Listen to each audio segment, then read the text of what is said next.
There's a lot of talk about the US-China trade war. But while you're looking over here, a conflict between the two giants is brewing over here, in Pakistan. The conflict is about global dominance, and Pakistan's financial security is hanging in the balance. If China succeeds, it could be on the path toward becoming the new center of global trade. If the US wins, it could frustrate China's latest push to become a global economic superpower. Either way, the impact will be felt for decades around the world. To understand how we got here, you first have to understand why China is in Pakistan at all. China is there to invest in infrastructure, part of an effort to show the region that a friendship with China brings tangible economic benefits. This falls under China's Belt and Road Initiative, aimed at building up China's global trade network. President Xi Jinping started it in 2013, and there are estimates that China plans to spend as much as $1 trillion on infrastructure projects in the next few years, across 68 countries. A couple things to know about the Belt and Road Initiative. First, many in the US view the initiative as a threat.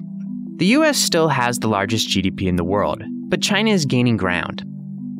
Take, for example, the fact that the US was the largest exporter of goods and services in the world, until 2013. China passed the US, and the two world powers have been neck and neck ever since. The second thing to know is that China is giving huge loans to countries it's investing in for the Belt and Road Initiative, and some recipients are not well positioned to pay them back. For example, China funded construction for a Sri Lankan seaport in Hambantota, but when Sri Lanka couldn't afford to repay, it reached a deal to give China the port on a 99-year lease. By loaning Sri Lanka money it couldn't afford to pay back, China secured a port on a potentially strategic maritime trade route. Some people have dubbed this type of loan debt trap diplomacy, and worry China could do it again.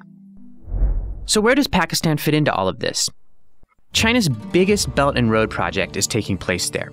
The plan is to build up Pakistan's infrastructure on a grand scale.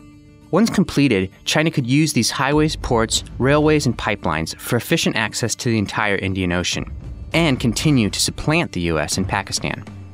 But for Pakistan, there are a lot of catches. And these catches are driving Pakistan, which is already struggling economically, deeper and deeper into debt. For example, in one initiative, China is building a series of hydro, wind, and coal power plants. But as part of the agreement, Pakistan has to buy the electricity produced at a price that covers a hefty return on investment and pay back the debt. The country is already falling behind on payments, giving Chinese authorities more leverage. Pakistan is expected to ask the International Monetary Fund for a bailout. Experts say they will ask for at least $8 to $12 billion, maybe more.